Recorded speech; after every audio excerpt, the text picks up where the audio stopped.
In 2019, I had a desire for infinity. It was awkward. I'd started this book at the time, working mostly with eugenic history. But then, fully mad for several months, after years without an episode as severe, I unwittingly became subject. I took leave from work.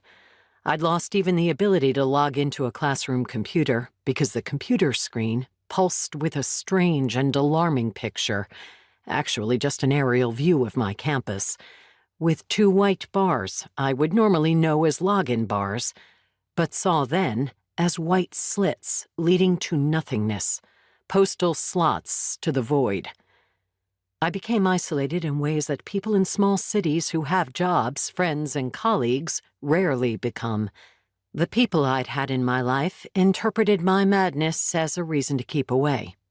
They said later they thought I'd be embarrassed to be seen that way, that I would not be myself. I would both behave in ways extravagantly beyond the pale and ways meaningless in terms of who I am. From the position of medicine and society, I'd lost my claims to a valid existence.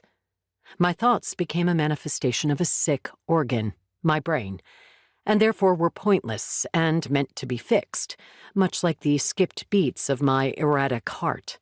The problem was, none of this thinking made sense to me any longer. In 2019, the story I tell in this book became fully present for me, and I realized how fully present it is for millions of people who are in their own version of isolated rooms. The United States is experiencing unprecedented levels of psychiatric misery, which have risen in tandem with unprecedented levels of citizens in psychiatric treatment and on meds. The rise began long before the pandemic. The neurodivergent are dying now still, as they should not be dying. Those diagnosed with a major mental disorder in the United States have a life expectancy 20 to 30 years shorter than those who aren't so diagnosed. Part of the loss of life lies in how they're medicated. 1 in 4 jailed individuals in the United States is in psychiatric crisis. 1/5 of police shootings involve psychiatric episodes, most harmless. Our hospital system for mind care is so bad that exposés are hard to keep up with.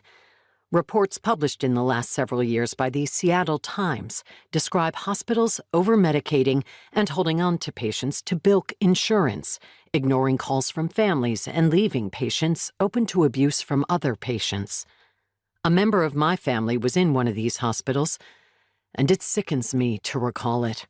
My own experiences include not just abusive overtreatment, but hospitalized teenagers treated as sexual prey.